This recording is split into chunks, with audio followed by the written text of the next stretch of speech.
Hi friends, welcome back to my channel. আজ আমি আপনাদের মাঝে চলে এসেছি খুবই সুস্বাদু একটা রেসিপি নিয়ে, তালের রেসিপি নিয়ে। সেটা হলো তালের ক্ষীর। এই রেসিপিটি আমি খুব সহজভাবে আপনাদের তৈরি করে দেখাবো, যাতে খুব সহজে আপনারা এই সুস্বাদু তালের ক্ষীরটি তৈরি করতে পারেন। তাহলে চলুন দেখে নেওয়া যাক কীভাবে আমি এটি তৈরি করব। তালের ক্ষীর তৈরি করার জন্য মেন উপকরণ হচ্ছে তাল। আমি এখানে একটি মাঝারি সাইজের তালকে পাল্প বের করে নিয়েছি। তালের পাল্প বের করা খুব একটা কঠিন কাজ না। আমি পরবর্তী কোনো একটা ভিডিওতে আপনাদের তালের ক্ষীর কীভাবে সহজভাবে বের করা যায় তালের পাল্পটা সেটা দেখাবো। আজ আমি নিয়েছি মাঝারি সাইজের একটি তাল থেকে পাল্প বের করে নিয়েছি। তালের ক্ষীর তৈরি করার জন্য আমি এখানে নিয়েছি একটি প্যানটি চুলায় বসিয়ে দিয়েছি আর দিয়ে দিচ্ছি তালের পাল্পটা।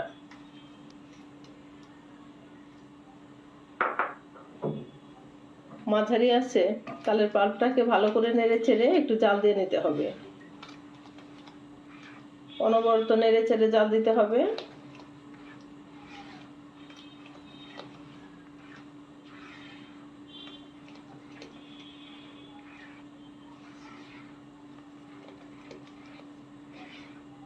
তালটাকে কিভাবে খুব ভালো করে টেস্টি করে তৈরি করা যায় তালের ক্ষীরটাকে, সেই প্রসেসটা আপনাদের আমি দেখিয়ে দিব।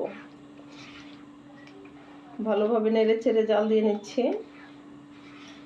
তালের পাল্পটাকে আমি 5-6 মিনিটের মতো জাল করে নিয়েছি।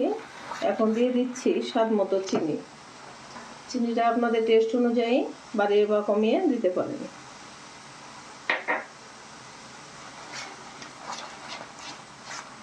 এখন আবার ভালো করে জাল করে নিচ্ছি।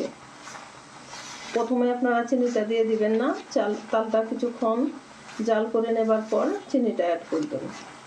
চিনিটা মেল্ট হয়ে গিয়েছে। এখন আমি দিয়ে দিচ্ছি লিকুইড দুধ। আমি এখানে গরুর দুধ দিয়েছি 1 কাপ।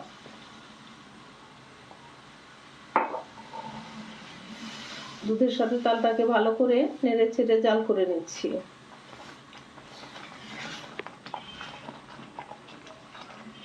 তালটাকে একটু সময় ধরে ভালো করে জাল দিয়ে নিতে হবে, এতে করে তালটা অনেক বেশি টেস্টি হবে। এ পর্যায়ে অনবরত নাড়তে হবে যাতে প্যানের গায়ে লেগে না যায়। আর প্যানের গায়ে লেগে যদি পুড়ে যায় তাহলে তালটা খেতে ভালো লাগবে না।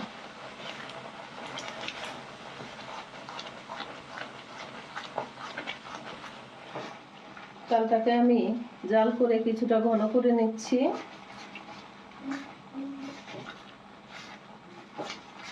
আমি আপনাদের দেখিয়ে দিচ্ছি তালটাকে অনবরত নাড়তে হবে এবং মিডিয়াম আঁচে করে তালটাকে জাল দিতে হবে।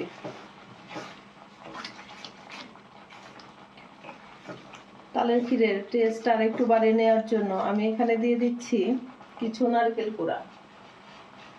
টেস্ট অনুযায়ী দিয়ে দিবেন।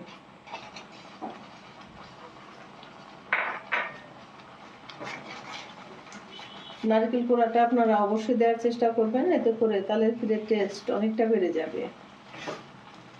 আমি আবারও নারকেলের সাথে তালটাকে ভালো করে জাল করে নিচ্ছি।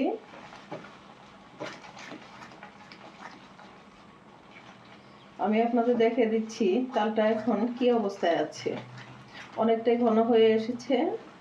আর একটু ভালো করে কিছু সময় ধরে অনবরত নেড়ে চেড়ে জাল করে নিতে হবে।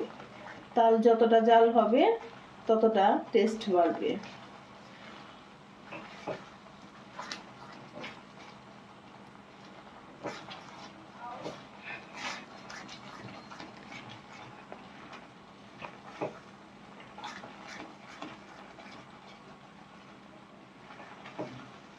আমি আপনাদের দেখিয়ে দিচ্ছি তালটা কতটা সুন্দর কালার আসছে এবং ফ্লেভারটাও খুব সুন্দর বের হয়েছে।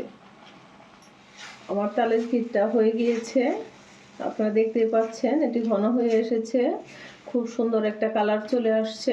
এখন আমার তালের ক্ষীরটি অলমোস্ট রেডি। আমি এখন চুলা থেকে নামিয়ে আপনাদের সার্ভ করে দেখাবো। আমার তালের ক্ষীরটি আমি সার্ভ করে নিয়েছি। এখন ডেকোরেশনের জন্য একটু নারকেল কোড়া ছিটিয়ে দিচ্ছি। আমার এই রেসিপিটি যদি আপনাদের ভালো লেগে থাকে তাহলে একটা লাইক দিবেন আর কমেন্টস করে জানাবেন কেমন লাগলো। আমার চ্যানেলটি এখনও সাবস্ক্রাইব করে না থাকলে প্লিজ সাবস্ক্রাইব করার অনুরোধ রইল। সবাই ভালো থাকবেন, সুস্থ থাকবেন, আমার রেসিপিগুলো বেশি বেশি করে দেখবেন আর আমাকে আমার পাশে থেকে আরও উৎসাহ দেবেন। ধন্যবাদ।